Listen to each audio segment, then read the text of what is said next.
Okay, hello everybody. This is Dr. Fraud Michael Skiba here. I would like to welcome you to DFTV episode number 6. Very excited to have you here today. So we had to postpone from last week, but we are up and ready to rock and roll. And we are excited to talk about a topic that has been on our radar for a little while. And we have a expert in this area that we brought all the way from Australia today to help us tackle this issue. And that is having to do with pension and investment fraud. So as you're going to see by the end of this episode, this is a huge issue and it's global, but there are ties directly to the US, directly to UK, directly to London. So if there's, if you're doing any type of traveling, if you have any type of ties anywhere, this is definitely an issue to focus on. So this is something we really want to key in on. So first off, thanks for joining us, and we're very excited to monitor the chat. So keep engaging with us. I love the feedback also from the prior episodes from you guys on things to do in the future and maybe some follow-up questions. And Wade and I are going to give you, of course, our follow-up information to those of you that are new to this format, so you can check in with us later on. So before we do that, though, I want to introduce Wade. So Wade Davies. Now, Wade is up a little late. He's joining us from Australia. So Wade, glad to have you here today with us. I want to go over Wade's bio here. What was that, Wade? I said, great to be here. Absolutely, yeah, great to have you. So Wade has a very extensive background in fraud, security, investigations, and conflict resolution. Over 30 years. He was detective major crime squad in Australia. He oversaw the Olympic Games in Sydney, Commonwealth Games in Manchester and Melbourne. He was global security investigations for Qantas Airway and DHL. And currently he's a company director for RRC, which is an Asia-based consultancy focusing on insurance claims management, major losses, business risk and mitigation, and security. And he also is an author of a book. So again, Wade, glad to have you here. I know we've chatted offline about this topic, but really excited to kind of bring this to the table. We have some questions we got ahead of time from some readers, so we're going to tackle those. But before we do that, let's just kind of frame this a little bit, because we know that this is a huge issue. So and one of the ideas here is to convey to the public that we need to have these types of frauds on our radar, because we see it as a global issue.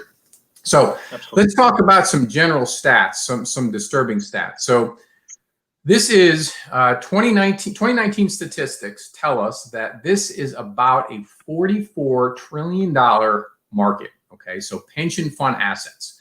Now that was a T, trillion, unbelievable. So this is a huge draw. And what we see is, getting back to how it relates to us in the United States, is that about 60%, give or take, of the assets in the pension funds come from the U.S., about 7-8% from Japan, 7-8% from the U.K., and from Australia, about 5%. So those markets, of course, are a huge draw to the criminal element. Now, something else that's disturbing about this is the growth and the trajectory. Okay, so if we look at some statistics about kind of where pension funds were as compared to where they are now, we see that in about a 10-year span, it grew about 7-10% in the United States. So very significant. But what's disturbing to us, and this is where Wade's expertise is going to come into play, is that we saw about a 67% growth in superannuation funding in Australia. Huge. That added about $2 trillion to the pocketbook. So what we're seeing again is, if you look at where we were, where we're going, and the fact that most frauds in the pension world and financial crime average 5 to 10% of the book of business. All right. So what we know from that is there's a significant amount of money that's involved in these types of frauds. And it's something that we know from investigating frauds in other parts of the world, is that when you're dealing with an MO like this, where you have global ties, where you have money coming from all around the world. It's very difficult to quantify statistics on that. Okay, and one is because there's so many moving parts, right? So many different law enforcement agencies, jurisdictional issues, technology is being used to precipitate this, right? So trying to track that down. Where did a transaction originate? Where did it go? And lastly, it's cryptocurrency. So we're seeing a surge in the use of cryptocurrency, and we're going to get into that a little bit later. But many of you know that is a very, very ripe area for fraud, just due to lack of tracking and just more awareness, I think, on our part.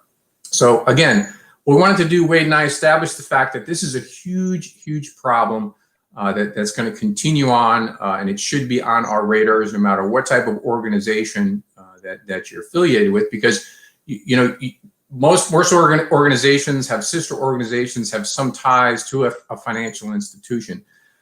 So, Wade, I want to talk a little bit, because I know you've been heavily involved in some of these investigations internationally. So, typical MO of a case, we know involves most often an independent financial advisor, coming to a policyholder, looking to sell a policy.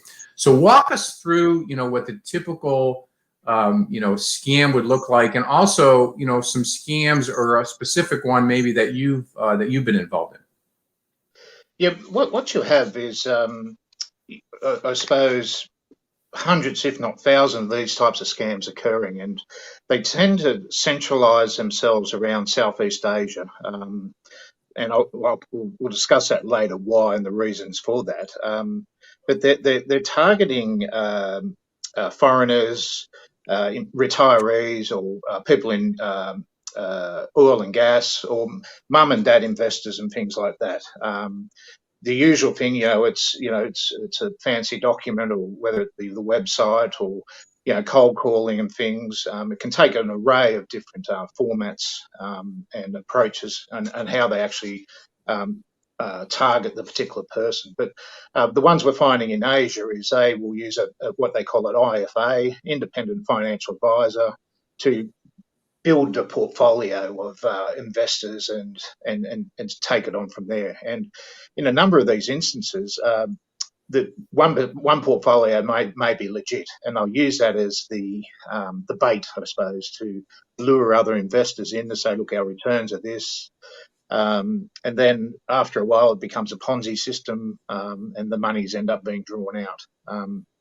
What we find, I suppose, the key parts are that usually the financial advisor isn't a financial advisor. They're not regulated. They'll be working in a country that's not regulated, or has the governance issues that are tied to the US, UK, or Australia, etc.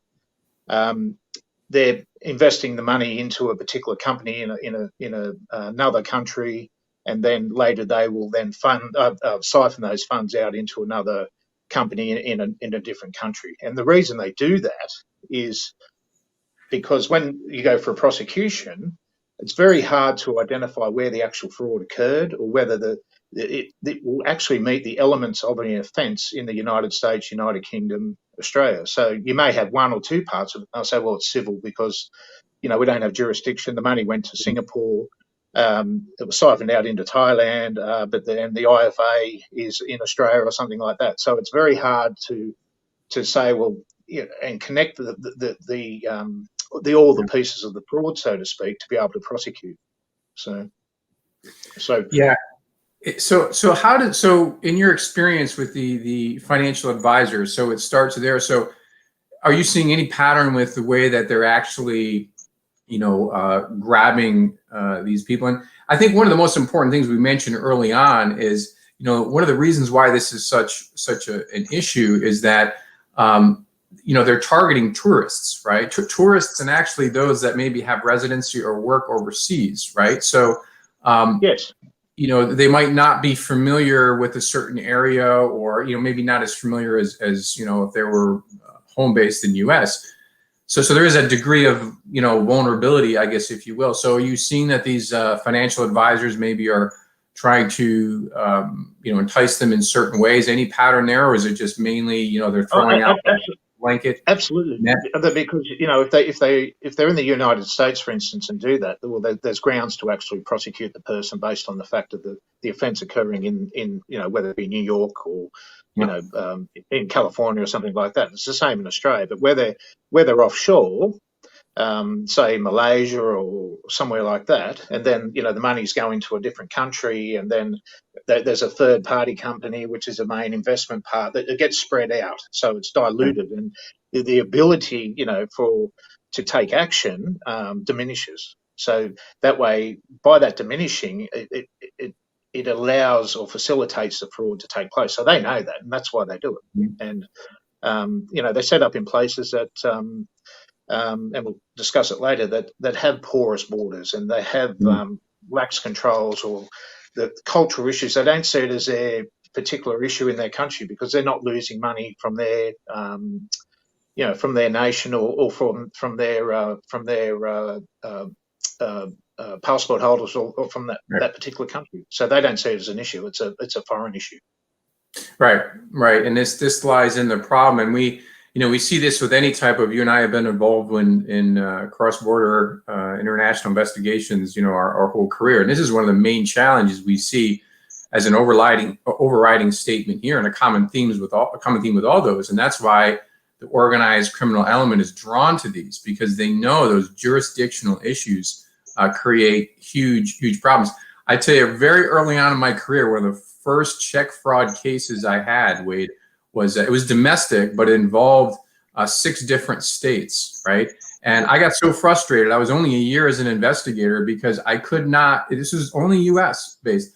I could not get anyone to grab the file because the transaction happened in Texas, or actually it happened in a store in Texas, but the bank was located in Chicago. The person lived in Florida. And the headquarters was in Connecticut. And I mean, trying to get, I didn't even know where to start. I would get hangups. So I'm just saying, blowing that out to a global level, this is exactly the kink in the armor that we see a lot. And on an international basis, you and I know this is so challenging. I mean, trying to get federal agencies from Australia to chat with the FBI or even get Interpol involved, it's still very difficult.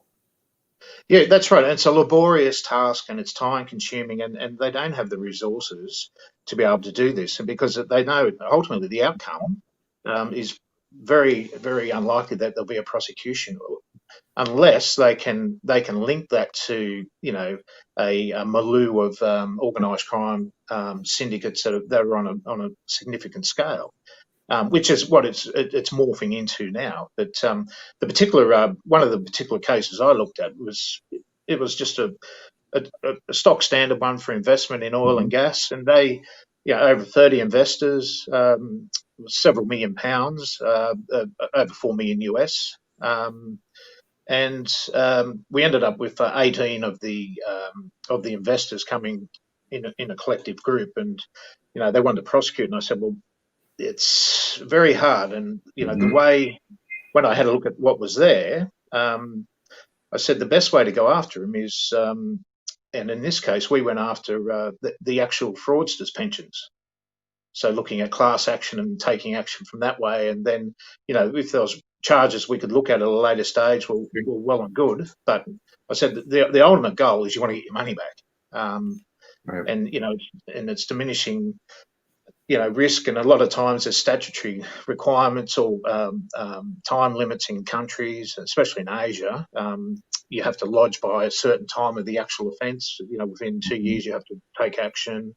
If you don't, well, you can't. You can't take criminal proceedings forward, or you have to go through a civil process on the criminal proceedings, which is very hard. It's very costly, and it's very messy. And they pick the right person because they pick individuals that are retirees, and they're retired, their mums and dads and things like that, and they're a vulnerable target. It's not like an organisation where they're stealing from them. So they've done the risk matrix pretty much and said, well, these are the targeted people that we want to get. The recourse is minimal with respect to this. Right. However, the output as far as what they receive is, it's unbelievable the amount of money that they are raking in from these malfeasance. So. Yeah, absolutely. And I want to get to the chat real quick. So, Fran, I see Fran. Nice. Thanks for joining us. Nice to see you again. And to anyone else that's on the session, please just feel free to chime in, even just say hi, just so we know you're on. So, Fran, let me get to your comment here. Thank you. I might be looking at the fraud area, such as what ETFs or companies should we look for investment opportunities. Also, studied cryptocurrency. Yeah. Projections, yeah. So as far as cryptocurrency, Bitcoins, all of that. So here's an area, I mean, I remember first hearing about this in the fraud space. I was at a conference in the Nordics. This was going back about 6 years ago. And it was kind of like when it started to, that's when machine learning, those terms started coming out, and Bitcoin, we were thinking, what's Bitcoin? Is it like something you play at an arcade? I remember we were joking about this. And of course, now look at what it's morphed into. I mean, it's part of, our normal, if you will, currency. So yeah, this is worth chatting about for a minute. And I think, related to this, but also just on a global level, I think the issue with Bitcoins and cryptocurrency, of course, at its core, there's no financial institution. I mean, there's no institution, if you will, to Bitcoins or cryptocurrency. I mean, it's not like you're actually going to a bank. It's not backed by any bank. So what that means from a fraud perspective is that there is absolutely no recourse whatsoever. It doesn't matter if you're making a normal purchase. As compared to a credit card, credit cards have very good, protocols and security risk assessment, even manual and data systems in place. But with cryptocurrency, it's just very, very, very lax, if you will, if almost non-existent. So therein lies the vulnerability. So Wade, with your experience too, this is something that we're seeing in this space here with the pension frauds, right? The use of cryptocurrency. Yeah, absolutely. And I was involved in one of the biggest ones in Asia about 18 months ago, 2 years ago, and they're setting up or domiciling in Asia, and they're utilising, as I said before, Poorest Borders, lax facilities, cultural differences, and also corrupt officials to be able to operate and undertake those particular actions and things without the recourse. So, and when with crypto, we were looking at one of the particular ones was over 50 million US. Mm-hmm. And it ended up being a negotiation part of it, and there was other influential persons involved, but it's the tip of the iceberg. And you have mums and dads now coming out, and they're saying that's the flashy something coming up on Facebook or whatever it is, and saying you can turn your money into $250 into 2,000 in a week and invest here, but the money is it's there and it's gone the next day. It's the elements of the fraud don't change from basically several hundred years ago. It's just the negotiable item, which is now crypto, comes into place, and with technology, and the person, rather than being a check fraud, the technology allows that person to not sit in Connecticut, they're actually sitting in Bangkok, or they're sitting in Kuala Lumpur. And the victim is in San Francisco. So Yep. And I think what's important too is we know from a counter fraud perspective that's become a flag now, cryptocurrency. And I remember if you recall the Twitter hacks that was 2 weeks ago, when now I mean the investigation unfolded, but at the time, one of the flags was when they were they commandeered Biden and Obama, Kanye West, they commandeered their accounts and were sending out, emails saying, okay, I'll match, you send me $1,000 and I'll match it by 1,000, sending it to this fund or whatever the charity was. And that was a big flag to Twitter, that because they requested it through cryptocurrency, which they couldn't, had less ability to be traced. And one thing we don't want to key in on when you talk about the poorest borders. I mean, are there any solutions to that? Are you seeing any headway being made? I mean, in even, let's say, Asia or? Yeah, there is, because it's reached the point now where before, a lot of Asian cultures and things like that, if the fraud was taking place and it involved other countries, they didn't really, weren't concerned. They didn't see it as their issue because it wasn't touching into their sovereign wealth or their folk from that particular country weren't the victim, so to speak. However, based on the size and the scale, and it's affecting multitudes of mums and dads and things like that in different in the UK, the US, and Australia. Those particular countries harbouring those criminal Maloos, they are now in the scrutiny because whilst they want people to go there for tourism and invest, well, that's one thing, but people are actually standing up now and saying, well, hang on, you're actually facilitating these criminal Maloos to operate out of your country. You want us to invest and you want us to do tourism. Well, you need to be a good, global citizen and, in the community and not undertake this and not let people be part of it. So you're finding governments and things like that and Thailand and places like that are actually starting to identify these people, and they've got slogans of good people in, bad ones out, and things like that, which is good. And it's in its infancy, but it's starting to gather steam because of the actual volume, and especially with the crypto, and especially with the construction investment scams that are taking place, and that's another huge one. They're the top, probably the two big ticket items, which are really going to affect a lot of that. A lot of those global assets in the pension funds, in the next 5 to 10 years. And so as far as the trends, and I know, so that's very interesting for us to key in on. So we talked about the trends in pension fraud. We talked about the cryptocurrency, how we're definitely seeing more use of that. And let's talk about the real estate, that market, because that's really becoming a huge topical area. So walk us through the typical scam, regarding funding and the use of the real estate investor, if you will, in this space. What you'll have is you'll have people that are self-managed in their pension or superannuation, but they'll use a third party for investment advice and things like that. But you get or have rogue ones that will say, look, let's invest in Thailand or let's invest in Malaysia, but the issue is, and it's facilitated by particular governments in the country, you can invest outside. But the issue is the lack of governance that takes place. And, some countries in Asia, they can, set up a company, buy land, but they can then take the money out and declare bankruptcy. And then the next day, without recourse or being struck off or blacklisted, sell that business for $1 and then start up again, and there's no recourse. And the persons in the United Kingdom that are invested, well, they've got no claim back on that now, and there's no independent or ombudsman or independent authority to take action.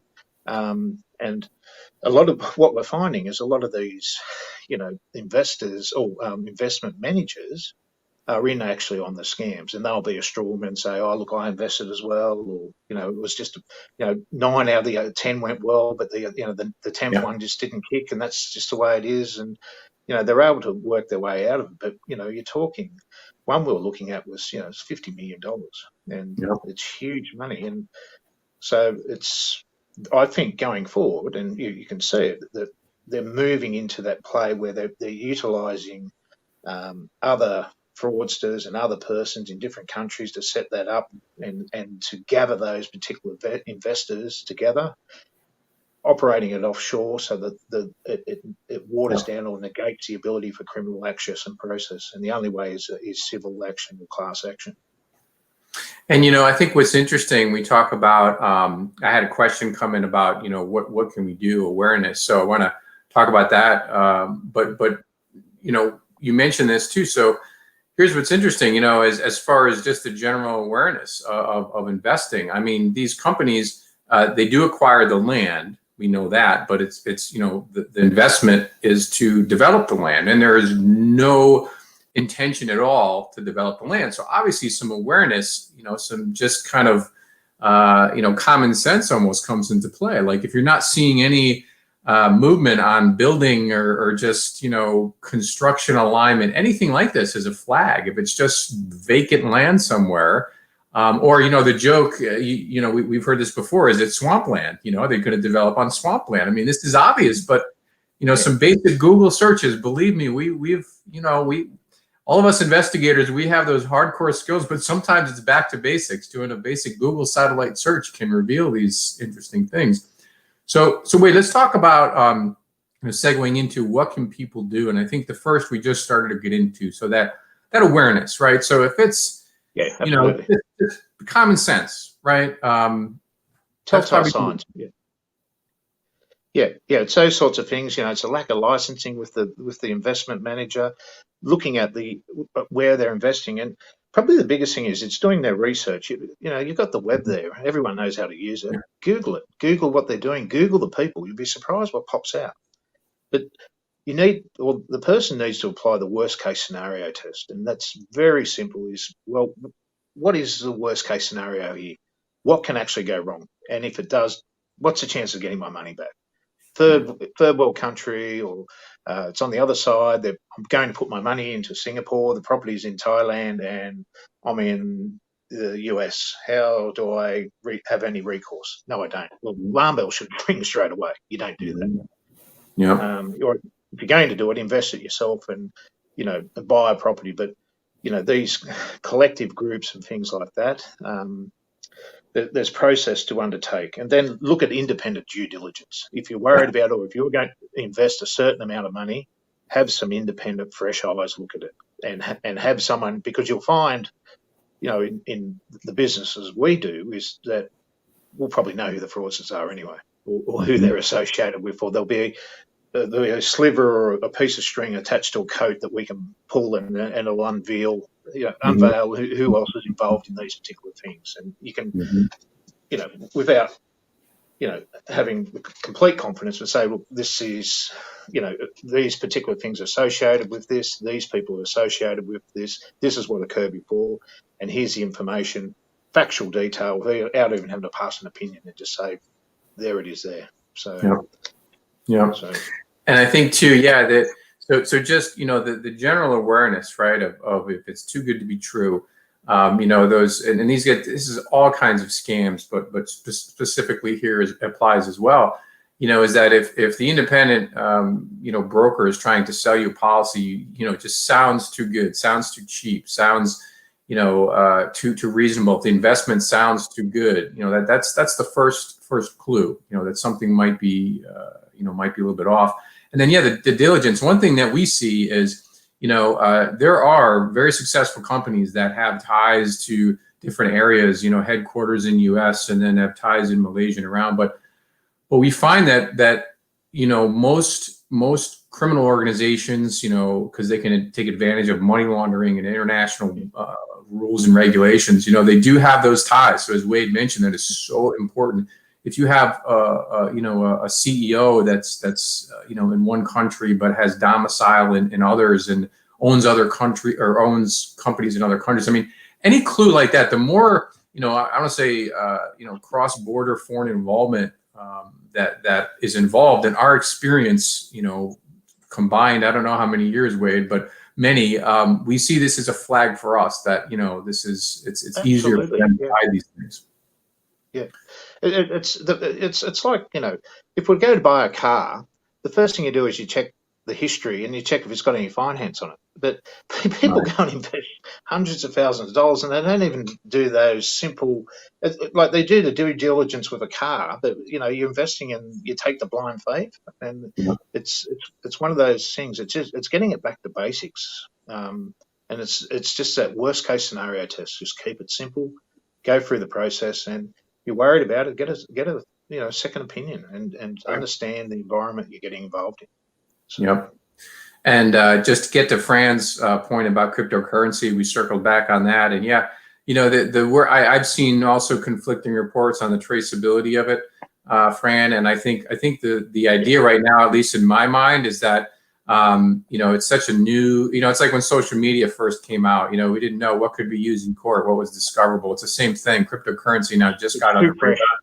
It's fresh. So, we're going to need to push it a little bit, test, see what cases are prosecuted, which aren't, how it is traceable. I know the FBI is working on some big cases right now, like the unemployment scams that were going on here. They had ties down into, parts of South America. So I know they're working on those. So, there's people actively working on it. I think it's going to be kind of wait and see. We'll see just how traceable that they are. Yeah.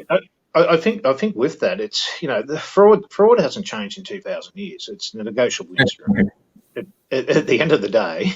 But what has come into play is technology and the transnational component that is now the driving engine in that. And that's what makes it, when we talk about being too fresh, is those particular issues. So. Yep. And Wade, I see we're just about at time here. So before we do a wrap up, just, one of the things that again, we wanted to do in this episode is just create some awareness, whether you operate in this space professionally, hardcore, or, this is, just to create awareness as well to the public that, these scams are out there. We're seeing incredible growth in the numbers of the money that's being put here. And what we know from our perspective is that this is going to draw the criminals undoubtedly. So they will be lurking. They will be searching for those vulnerable targets. So hopefully with those quick tips on what you can do from your respective levels, you can kind of maybe put your guard up a little bit more. But Wade, I want to do a couple of quick rapid fire questions with you. So what's the craziest case that you have ever had? It's probably the life claim where a chap had 21 life insurance policies when he passed away. However, he didn't actually know that he had them, and he didn't know that he was about to pass away. So his brother did know, and his actual brother took out the policies unbeknown to the insured, and the family were involved in a homicide. Okay. So that was, and that matter's still ongoing. I'm dealing with that now and just waiting on some of the authorities to come and get some of the other particular details and pieces on that. But yeah, that was very interesting.